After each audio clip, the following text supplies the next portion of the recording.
Hello friends, welcome back to my channel. आज हम फिर आपके लिए एक नई कहानी लेकर आए हैं, जनता की अदालत। एक दिन राजा कृष्णदेव राय शिकार के लिए गए। वह जंगल में भटक गए। दरबारी पीछे छूट गए। शाम होने को थी। उन्होंने घोड़ा एक पेड़ से बांधा। रात पास के एक गांव में बिताने का निश्चय किया। राहगीर के वेश में किसान के पास गए। कहा, दूर से आया हूँ, रात को आश्रय मिल सकता है। किसान बोला, आओ, जो रूखा सूखा हम खाते हैं आप भी खाइएगा। मेरे पास एक पुराना कंबल ही है, क्या उसमें जाड़े की रात काट सकेंगे? राजा ने हाँ में सिर हिलाया। रात को राजा गांव में घूमे। भयानक गरीबी थी। उन्होंने पूछा, दरबार में जाकर फरियाद क्यों नहीं करते? कैसे जाएं? राजा तो चापलूसों से घिरे रहते हैं, कोई हमें दरबार में जाने ही नहीं देता। किसान बोला।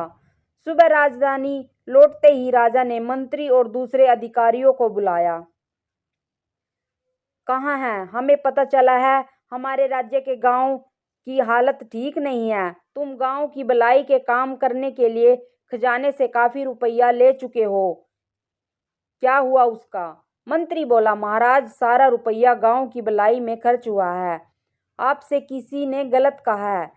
मंत्री के जाने के बाद उन्होंने तेनालीराम को बुलवा भेजा। कल की पूरी घटना कह सुनाई। तेनालीराम ने कहा, महाराज, प्रजा दरबार में नहीं आएगी। अब आपको ही उनके दरबार में जाना चाहिए। उनके साथ जो अन्याय हुआ है उसका फैसला उन्हीं के बीच जाकर कीजिए।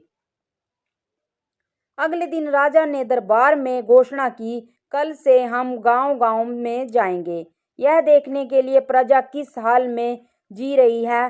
सुनकर मंत्री बोला, महाराज, लोग खुशहाल हैं, आप चिंता न करें, जाड़े में बेकार परेशान होंगे। तेनालीराम बोला, मंत्री जी से ज्यादा प्रजा का भला चाहने वाला और कौन होगा? यह जो कह रहे हैं ठीक ही होगा, मगर आप भी तो प्रजा के खुशहाली देखिए। मंत्री ने राजा को आस-पास के गांव दिखाने चाहे, पर राजा ने दूर दराज के गांव की ओर घोड़ा मोड़ दिया। राजा को सामने पाकर लोग खुलकर अपने समस्याएं बताने लगे। मंत्री के कारनामे का सारा भेद खुल चुका था। वह सिर झुकाए खड़ा था। राजा कृष्णदेव राय ने घोषणा करवा दी, अब हर महीने कम से कम एक बार वे खुद जनता के बीच जाकर उनकी समस्याओं का समाधान करेंगे। Thanks for watching.